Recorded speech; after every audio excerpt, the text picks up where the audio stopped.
Hello everyone.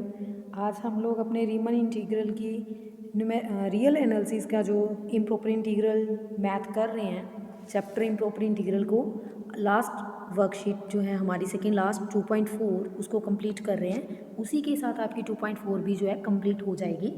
तो इसमें क्या दिया हुआ है कि कन्वर्जेंस अगर आपको एट इन्फिनिटी चेक करनी है, इंटीग्रैंड में नॉट नेसेसरली भी पॉजिटिव, कि फंक्शन एफ एक्स जो है उसका पॉजिटिव होना कोई ज़रूरी नहीं है। तो उसके लिए क्या है कि अगर ए टू इन्फिनिटी आपको कोई एफ डी एक्स दिया हुआ है, इन्फिनिटी पॉइंट ऑफ डिसकॉन्टिन्यूटी है, तब हम ये कहते हैं कि कोई ना कोई पॉजिटिव नंबर एग्जिस्ट करेगा कि T1 to T2 f d x का मॉडुलस लेस देन m रहेगा।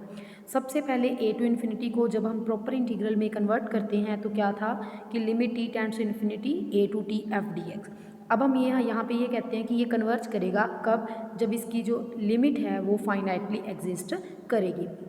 तो उसके लिए हमने क्या किया, a to t f d x जो है capital f t function let कर लिया। फिर कोशे क्राइटेरिया के अकॉर्डिंग वही f t two minus f t one हमारा लेस देन एम रहेगा। A to t one minus किया लेस देन एम, अब चेंज करके पॉजिटिव किया तो टी ए से ए कैंसिल हो जाएगा, T1 टू T2 जो है आपका लेस देन क्या रहेगा m। फर्स्ट एग्जांपल है साइन एक्स बाई एक्स, इसको आपने कन्वर्जेंट प्रूफ करवाना है तो इसके लिए सेम पैटर्न चलेगा। क्या है, आपने T1 टू T2 लिमिट्स लेनी है, साइन आपका सेकेंड फंक्शन होगा और 1/x आपका फर्स्ट फंक्शन होगा। तो first 1/x as it is, sine का इंटीग्रेशन माइनस कोस एक्स आपने T2 T1 पुट किया माइनस इसका फर्स्ट का डेरिवेटिव। अब जब आप T2 पुट करोगे फिर T1 पुट करोगे और ये फिर पूरे पे मॉडुलस लेना है। मॉडुलस लेके आपके पास क्या आ जाएगा, जो कोस है उसका मॉडुलस भी हमेशा लेस देन 1 रहता है और जो T2 है इसमें भी, तो दोनों में 1/T1 1/T2 और इसके अंदर जब मॉडुलस लोगे 1/x² रह जाएगा, इसका इंटीग्रेशन करोगे आपके पास 1/T1 प्लस 1/T2। अब सब में आपने values m/4 m/4 m/4 late कर लेना ताकि वो ऐड करने पर हमारे पास क्या आ जाए m। तो इस हिसाब से जब ये कोशे टेस्ट के अकॉर्डिंग वैल्यू किसी m पॉजिटिव इंटीजर से लेस रह जाती है तो उसको हम लोग बोलते हैं कन्वर्जेंट। इस तरह आपके पास जो सेकंड एग्जांपल है वो है कि अगर sign x by x power m convergent है जब m की वैल्यू जो है ग्रेटर देन 1 है, तो एफ एक्स लिया, अब मॉडुलस ले लेना। फिर आपको ये बताया हुआ है कि साइन का जो मॉडुलस हमेशा लेस देन क्या रहता है 1। अब हमारे अकॉर्डिंग ये कन्वर्जेंट कब होता है, जब m की वैल्यू ग्रेटर देन 1 होती है। कौन से टेस्ट के according, at infinity point of discontinuity की वजह से। तो यही आपको शो करना था। उसके बाद हमारे एबल्स टेस्ट है। एबल्स टेस्ट क्या कहता है कि अगर F d x convergent at infinity है और जी बाउंडेड है, मोनोटोनिक है, तो उस हिसाब से हमारे पास एफ बाउंडेड भी है, कन्वर्जेंट है, जी बाउंडेड एंड मोनोटोनिक है, देन दोनों की मल्टीप्लाई भी एट इन्फिनिटी कन्वर्जेंट होगी। जब जी मोनोटोनिक और बाउंडेड है तो इसका मतलब वो इंटीग्रेबल है, इंटीग्रेबल है तो उसकी second mean value theorem of आपने रीमन इंटीग्रल की फॉर्म में लगानी है। अगर आपको F(g1) G2 पे दिया होता था तो हम क्या करते थे, first GT as it is, GT1 as it is, T1 से एक्साई एफ डी एक्स, फिर G2 एक्साई से T2 f d x. Modulus ले लो पूरे का, GT1 अलग, T1 to xi f d x अलग, G2T अलग, xi to T2 f d x अलग। अब जब आपको ये बताया हुआ है कि जी एक्स बाउंडेड है, इसका मतलब वो किसी ना किसी वैल्यू के से लेस होगा। लेस होने के बाद T1 भी लेस देन के रहेगा और T2 भी लेस देन के रहेगा। तो उस हिसाब से हमें एक काम करना है। क्या काम करना है कि जब G2 वाली वैल्यू हमने के ले ली दोनों जगह, तो जो F के अंदर इंटीग्रल है उनको आपने m/2 के लेट करना है ताकि हमारी एडिशन के बाद वैल्यू क्या आ जाए m। तो उस हिसाब से ये भी क्या होगा, कन्वर्जेंट। अब आपको ये एग्जांपल है e⁻px sign x by x, इसको भी आपने कन्वर्जेंस चेक करनी है। तो सबसे पहले आपका एक फंक्शन एफ एक्स होगा, दूसरा आपने जी ले लेना है। अब जी मोनोटोनिकली डिक्रीजिंग है क्योंकि ई की पावर नेगेटिव जा रही है और एफ जो है इंटीग्रेबल है क्योंकि आपने आज की एक्सरसाइज में ही पढ़ा है। तो एबल टेस्ट के अकॉर्डिंग ये कन्वर्जेंट है। बट इसमें एक बात का ध्यान रखिएगा आप कि जो ये मैंने F sine x by x convergent बोला है, इसमें आपने फर्स्ट एग्जाम्पल प्रूफ करना है, तभी उनको पता चलेगा कि हाँ ये कन्वर्जेंट है। तो इस तरह ये आपका एबल टेस्ट के अकॉर्डिंग जो है कन्वर्जेंट है। उसके बाद हमारे पास क्या आया, डिरिचलेट टेस्ट क्या कहता है कि अगर a to t f d x bounded है हर वैल्यू के लिए, जी बाउंडेड और मोनोटोनिक है और टेंडिंग टू जीरो है, मतलब उसकी लिमिट क्या होनी चाहिए, जीरो, तब जो एफ जी डी एक्स का मल्टीप्लाई होगा वो कन्वर्जेंट होगा। जी जब बाउंडेड है, मोनोटोनिक है, तो हमारे अकॉर्डिंग इंटीग्रेबल भी है, एफ भी इंटीग्रेबल है, तो सेकंड मीन वैल्यू थ्योरम आपने लगा देनी है जो अभी अभी आपने पीछे पढ़ी है, सबके मॉडुलस लगा देना। अब हमें ये बता रखा है कि एफ डी एक्स जो है बाउंडेड है तो किसी नंबर के से लेस होगा। अब T1 टू एक्साई अगर आपने सोल्व करना है तो हमने क्या किया, ए दोनों तरफ ए लिमिट लगा दी और बीच में साइन माइनस का लगा दिया। अब दोनों के से लेस हैं, दैट मीन्स 2k से लेस होगी। सिमिलरली दूसरी वैल्यू भी 2k आ गई। अब हमें ये भी पता है कि जी एक्स टेंड्स टू जीरो है, इसका मतलब कोई ना कोई नंबर के एग्जिस्ट करेगा, या m लगा लो कि जी के का मॉडुलस m/4k से लेस रहेगा। अब T1 के लिए और T2 दोनों के लिए ये आपको पता होगा कि m/4k क्यों लगाया मैंने, 2k उधर आया पड़ा था ताकि ऐड करके हमारे पास क्या वैल्यू बननी चाहिए, m।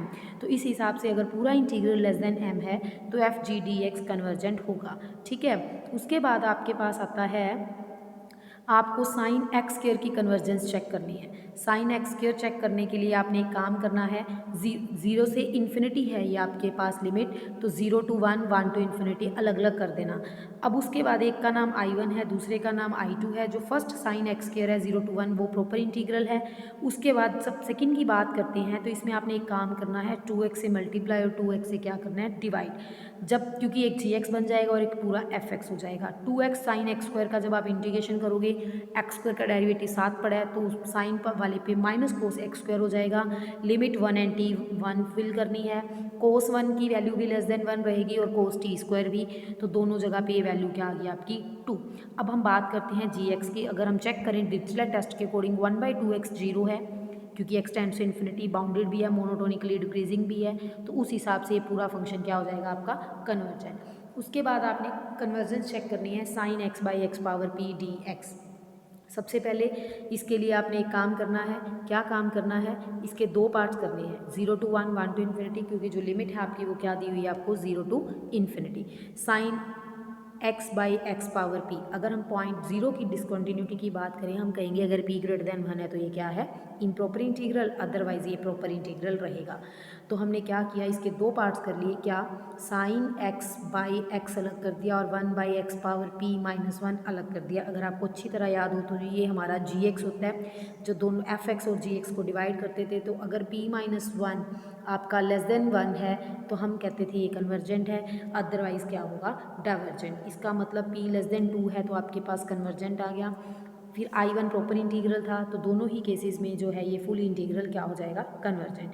अब हमने sine x by x power p 1 to infinity लिया, तब f x and g x let कर लिए। अगर डिरिचलेट टेस्ट के अकॉर्डिंग की बात करें हम, तो जो 1/x पावर p है वो मोनोटोनिकली डिक्रीजिंग है, बाउंडेड भी है और टेंड्स टू 0 भी है। और आपका 1 to t f dx, इसका इंटीग्रेट किया तब वैल्यू पूरी जो है लेस देन 2 आ गई, मतलब f बाउंडेड भी मिल गया, g monotonically decreasing and bounded है, तो उस हिसाब से पूरा इंटीग्रल जो है आपका कन्वर्जेंट होगा। नेक्स्ट जो इसका पार्ट है वो फिर आपके पास cos x by x square plus x its square root है, तो आप इसकी भी लिमिट जो है 0 से इन्फिनिटी है, इसके भी दो पार्ट्स करोगे, 0 से 1, 1 से इन्फिनिटी। अगर आप 0 से 1 की बात करते हो तो इसमें आपको रूट एक्स 1/√x जी एक्स लेना है, और ये आप 0 पॉइंट ऑफ डिसकंटिन्यूटी की वजह से रूट जो है वो लेस देन 1 है तो ये कन्वर्जेंट हो गया। अगर आप I2 की बात करते हो तो वहाँ पे क्या होगा, जो आपका f है, g तो मोनोटोनिकली बाउंडेड और डिक्रीजिंग है ही है, 1 to t f dx के लिए साइन t माइनस साई1 दोनों की वैल्यू जब आपने ली वो 2 आ गई, इसका मतलब बाउंडेड है, तो उस हिसाब से पूरा जो फंक्शन है हमारा बाउंडेड और कन्वर्जेंट होगा।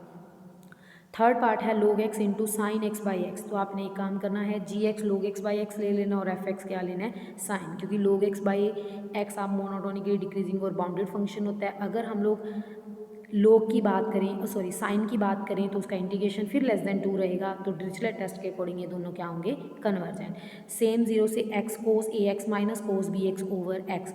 अब इसमें भी जो लिमिट है आपकी वो 0 से इन्फिनिटी है, उसके लिए आपने एक काम करना है, 0 से 1 एंड 1 से इन्फिनिटी। अब जब आप 0 से 1 लोगे, ये एल हॉस्पिटल्स रूल के अकॉर्डिंग हम कहेंगे प्रॉपर इंटीग्रल है और हैंस कन्वर्जेंट है। अब बात करते हैं I2 की, तो उसमें जी एक्स आप 1/x ले लोगे जो कि बाउंडेड और मोनोटोनिकली डिक्रीजिंग है, और जो f है cos a x minus cos b x, इन दोनों की लिमिट आप बड़ी अच्छी तरह समझ चुके हो। कोस का इंटीग्रेशन जो है minus sine a x by a x होगा, लिमिट पुट करोगे ये वैल्यू हमेशा आपकी less than 2/1 of a plus modulus of b होगा, जो कि फाइनाइट है, तो उस हिसाब से ये क्या होगा, कन्वर्जेंट। इस तरह जो आपकी 2.4 है कंप्लीट हो चुकी है। इसके बाद हम लोग 2.5 की बात कर रहे हैं।